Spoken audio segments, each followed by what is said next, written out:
Hello, welcome to the Sound of Science, the place where we deconstruct unscientific bogus and silly scams. Let's go get them.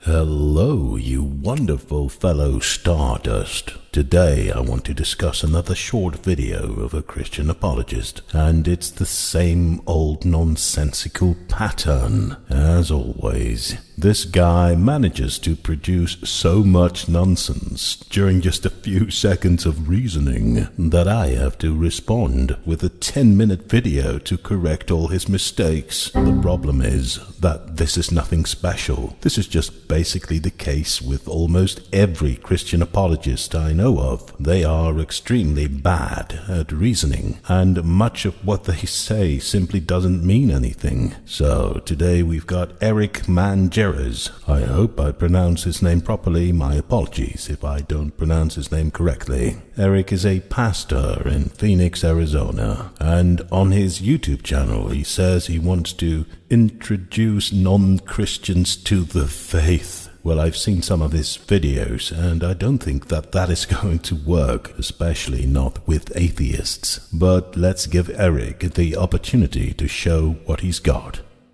One of the most unsettling questions an atheist has to answer is there meaning to life? Sweet mother of Gandalf, how often do we atheists need to explain this? That is not a specific question for atheists. Again, here we see a Christian who appears to be too lazy to pick up a dictionary in order to read what the word atheism means. About every definition of atheism that you can find on the internet will tell you atheism is not believing that a God exists or believing that a God does not exist. That is freaking all. Atheism makes no claims whatsoever about the Big Bang, evolution, morality, or the meaning of life. No matter that some Christians like this dude keep suggesting that those issues are part of atheism. They are not. This has been explained a million times, and the fact that this guy still is acting as if this is a question that is specific to atheism shows that either he did not pay attention at all, or that he tries to frame atheism into something that it is not. A real question for atheists would be, why don't you believe that a God exists? But most Christians, of course, prefer not to ask that question,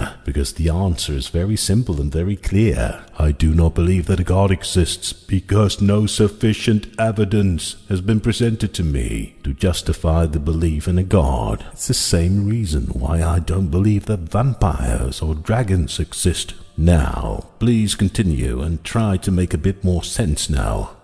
One of the world's most famous atheists, Richard Dawkins, wrote a book called A River Out of Eden, A Darwinian View of Life, and in it he says, the universe that we observe has no purpose, no good, no evil, just pitiless indifference. No, you boiled bananas for brains. That is not what Dawkins said. And you know that that is not what he said, because you display the proper quote on your own screen. Nonetheless, you now change his words.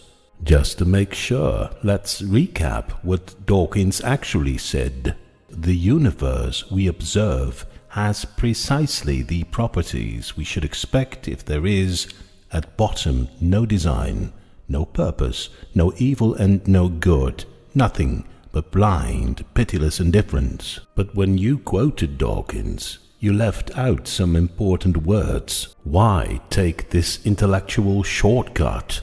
Well, later on in your video, you are going to pretend that Dawkins says that there is no meaning present in the universe, as if Dawkins said that people cannot experience meaning in life. That is not what Dawkins said. Dawkins was referring to the universe as a whole, and he said that the universe has the properties that we should expect from a universe that has no purpose in itself. Dawkins, of course, does not say that people cannot feel that there is meaning to their lives, but you changed his words, which you're then going to use to misrepresent him. That is not okay. You're a pastor, remember? gods. And that is the consistent view of atheism, that life has no meaning or purpose. See, you do exactly what I thought you would do, and you even are doubling down on it. First, Dawkins does not say that life has no meaning or purpose. Dawkins says that the universe in itself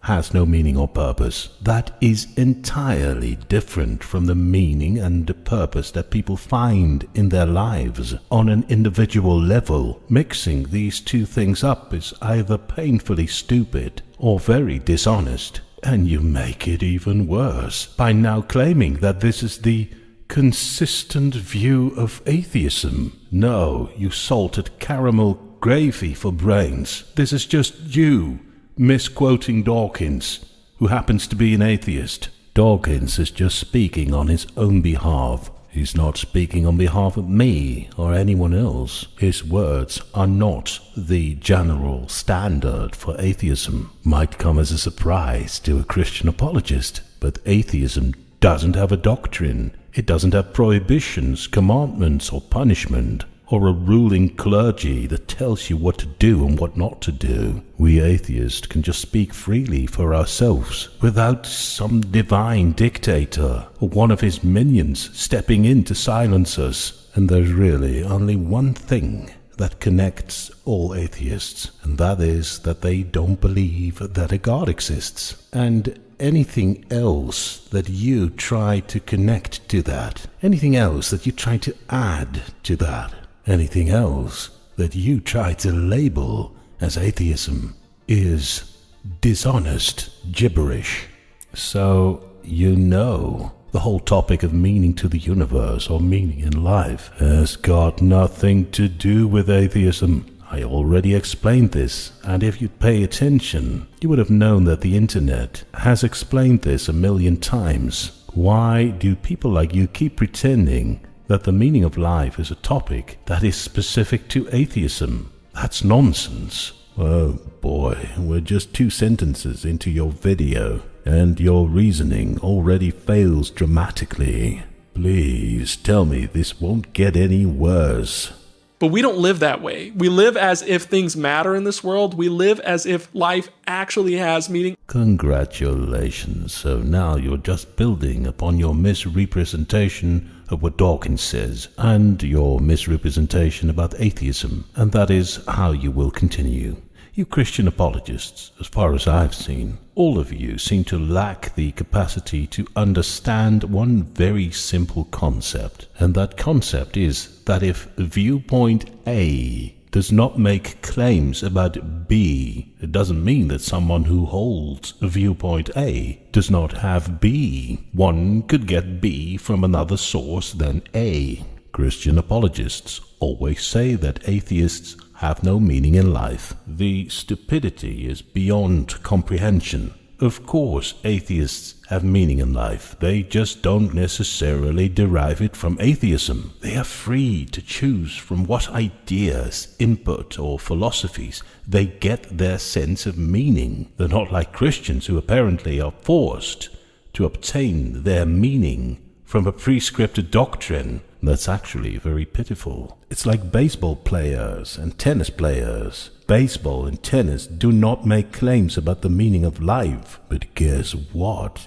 Baseball players and tennis players, they do have meaning in life, but they just don't necessarily derive the meaning of life from baseball or tennis. It's very simple. The Bible doesn't tell us how to play baseball or tennis. But that doesn't mean that Christians can't play baseball or tennis. So, atheism does not make claims about the meaning of life. But that doesn't mean that atheists don't have meaning in life. Do you understand this?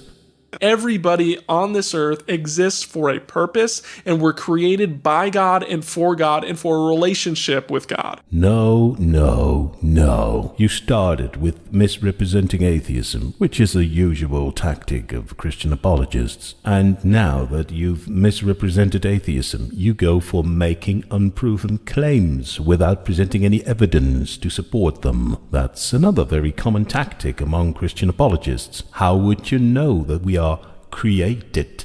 How would you know that we were created by a god? How would you know that we're created by your God, or not one of the other 10,000 gods that are known to man, or perhaps one of the million gods that we don't even know to exist? And how would you know that we were created for a purpose? That's 4 unproven assumptions and claims in 10 seconds. So now please present the evidence to support these assumptions and claims. And of course, you don't present any evidence. Instead, you stack even more unproven claims upon your earlier unproven claims. To me, it looks like every video of every Christian apologist is the same: misrepresenting atheism, then making unproven claims, not presenting any evidence to support those claims, and then stacking more unproven claims upon previous unproven claims. Come on, isn't there any Christian apologist out there who can come up with one question for atheists? Just one question that is specific to atheism, and that creates at least some kind of challenge for us atheists. Please, anyone, I'll be waiting. That Jesus created you specifically with value, with dignity and worth, and that your life actually has meaning. No. Now you make it even worse. Now you bring the Jesus guy into the mix, and you start making all kinds of unproven claims about him. You stack new unproven claims upon your previous unproven claims. Then you act as if that is reasoning.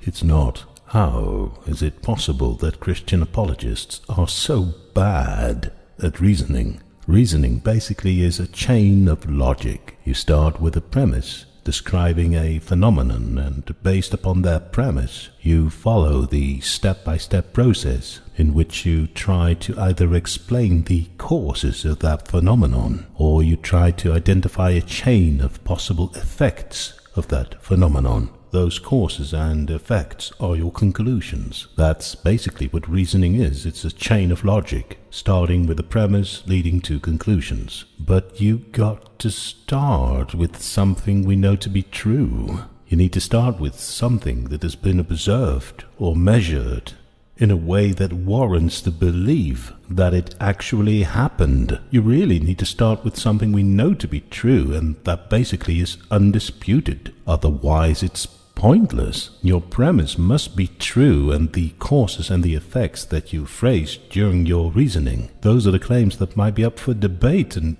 subject to scrutiny. But if your premise was true and your reasoning was sound, then your conclusions should be valid. Now, what are Christian apologists doing? They skip the premise, they skip the reasoning, and they jump straight to their conclusions. God did this, God did that. And that is meaningless without the underlying reasoning. To prove that God did X, you first need to prove that God exists. Then you need to prove that X happened in the first place. And then you need to prove that God was the one who caused X to happen. It sounds as a simple chain of reasoning, but I've never seen a Christian apologist following this process. They skip the most important parts, and they jump right into what they and their audience want to hear. It's frustrating because it often makes any form of a meaningful debate with a Christian apologist impossible. Oh well, now that you're here, please consider to subscribe to my channel. That way you will help me to address more of this nonsense and spread the sound of science.